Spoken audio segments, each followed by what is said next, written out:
আসসালামু আলাইকুম প্রিয় দেশবাসী। দেখেন বন্যার পানিতে কি অবস্থা, সকল কবর সব কিছু তলিয়ে গেছে। দেখেন পানি কিভাবে ছুটছে, দেখেন মানুষগুলো কোথায় উঠে গেছে, টিনের ছালের উপরে উঠে বসে আছে। দেখেন কত কষ্ট করতেছে। আসলে যারা এই বন্যার পরিস্থিতিতে এই ভয়ানক জায়গায় আছে তারাই বুঝতেছে কতটা কষ্ট তাদের লাগতেছে। আমরা আসলে তো দূরে আছি, যাই হোক আমরা দেখে হয়তো আফসোস করতেছি, কিন্তু যারা এইখানে আছে তারাই ভোগ করতেছে, কতটা কষ্ট করতেছে একমাত্র তারাই জানে।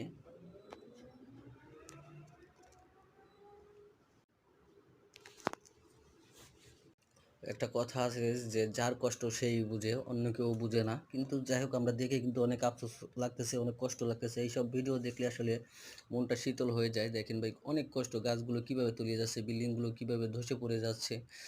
আসলে খুবই কষ্টদায়ক বিষয়, কিন্তু কিছু করার নেই। সবই ওই উপরে আল্লাহ পাকের হাতে। কারণ তার যখন যেটা ইচ্ছে লাগে তখন সেইটাই করবে। যার কপালে যেটা আছে সেটাই হবে। দেখেন কিভাবে বিল্ডিংগুলো ধসে ধসে পড়ে যাচ্ছে। দেখেন ভাই কিভাবে ভেঙে পড়ে যাচ্ছে।